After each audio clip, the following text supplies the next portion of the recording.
Please support me daily new cross-dresser story in Hindi video come in 10 am and pm. Please follow me Facebook link in your YouTube channel page. Please support me.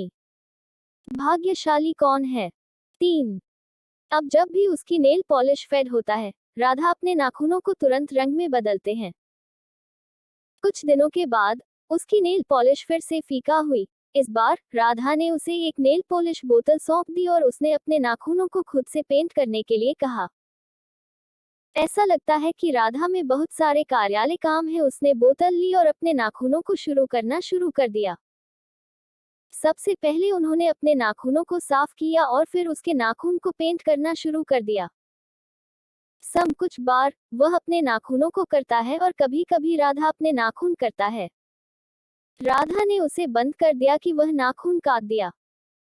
तो अब उसकी नाखून अपने सामान्य से अधिक लंबा है और लाल रंग में पेंट किया गया है। लैपटॉप पर अपना काम करते समय ये थोड़ा ध्यानपूर्वक और थोड़ा परेशानी बनना शुरू कर दिया। अपने ताज़ा चित्रित नाखून देख रहे हैं और अब टाइपिंग करते समय उनके छोटे लंबे नाखून असुविधाजनक हैं। जब उसने राधा को अपनी समस्या के बारे में बताया तो उसने उन्हें सिखाया कि कैसे नाखूनों और नेल पॉलिश को नुकसान पहुंचाने के बिना लंबे नाखून के साथ टाइप करना। फी शुल्क सप्ताह बीत चुके हैं। वह एक शर्त के बारे में सोच रहा था कि एक शर्त जीते और इसे रोक दे। वह क्रिकेट टीमों पर शर्त नहीं लगा सकता जिसे वह नहीं जानता। वह जीतने के लिए पर्याप्त भाग्यशाली नहीं था, इसलिए उन्होंने शतरंज खेलने का फैसला किया। वह एक अच्छा शतरंज खिलाड़ी है तो फिर से शर्त लगा सकता है। कृष्ण से पूछा कि आप वैसे भी ढीले कर रहे हैं। ने कहा कि राधा में राक्षस खेलना शतरंज आपको क्रिकेट मैचों में भाग्यशाली हो गया। उन्होंने कहा कि राधा ने जवाब नहीं दिया है। कृष्ण से पूछा कि क्या आप ढीले होने के लिए बहुत बेताब हैं? तो चलिए, राधा ने कहा, अगर मैं जीतता हूँ तो मैं काम करता हूँ। कृष्ण को छोड़ देते समय आपको झुमके पहनना शुरू करना चाहिए और मैं बाली को चुन दूंगा। शुक्र है कि आपने पहले ही अपने कान को कुछ साल पहले छेड़ा है।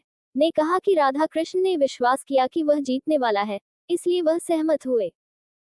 ये लंबे समय तक नहीं था और राधा जीता।